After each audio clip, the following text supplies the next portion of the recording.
আতাকা নাসরুল্লাহ, আল্লাহ সাহায্য এসেছে। আল্লাহ নবী বলেন, ও আমার সাহাবীরা, কাল বিলম্ব করো না। জিবরিল আমিন যুদ্ধের পোশাকে আজকের বদরের ময়দানে হাজির হয়ে গেছে।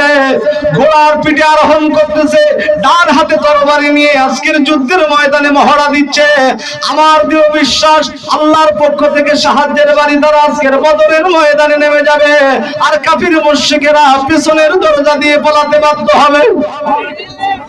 বিশ্ব মানবতার নবী রাহমাতুল লিল আলামিন 313 জন মর্দে মুজাহিদদেরকে নিয়ে বদরের ময়দানে সিজদায় পড়ে গেলেন আর বললেন, আল্লাহ, আজকের এমন একটা দিন, তুমি যদি চাও ইসলাম চিরতরে নির্মূল হয়ে যাবে, আবার তুমি যদি চাও আজই ইসলাম কায়েম হয়ে যাবে।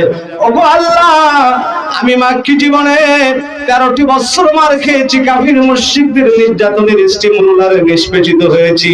আমি আমার প্রিয় মাতৃভূমি ছেড়ে মদিনায় চলে আসলাম, কিন্তু কাফির মুশরিকেরা আমাকে একটা মিনিটের জন্য শান্তিতে থাকতে দেয় নাই। রাসূল সিজদায় পড়ে আল্লাহর কাছে দোয়া করতেছেন, আতাকা নাসরুল্লাহ, আল্লাহ সাহায্য এসেছে। আল্লাহ নবী বলেন, ও আমার সাহাবীরা, কাল বিলম্ব করো না। জিবরিল আমিন যুদ্ধের পোশাকে আজকের বদরের ময়দানে হাজির হয়ে গেছে। ঘোড়ার পিঠে আরোহণ করতেছে, ডান হাতে তরবারি নিয়ে আজকের যুদ্ধের ময়দানে মহড়া দিচ্ছে।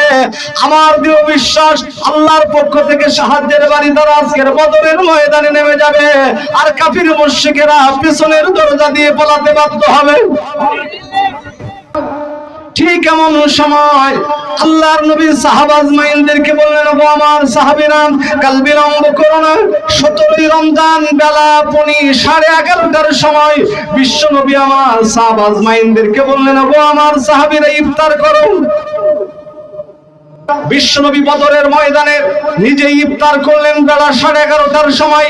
সাহাবা আজমাইনদেরকে ইফতার করিয়ে জানিয়ে দিলেন, শোনো শোনো শোনো, আমি রাসূলুল্লাহ বলছি, রোজা রাখা বড় ফরজ, নামাজ আদায় করা বড় ফরজ, কিন্তু তার চাইতে বড় ফরজ হলো যেই জমিনে কোরআন কায়েম নাই ওই জমিনে কোরআন কায়েমের আন্দোলন করা। যদি কোরআন ভুলুণ্ঠিত হয়ে যায়, দিন যদি না থাকে, তাহলে রোজা রেখে লাভটা কোথায়?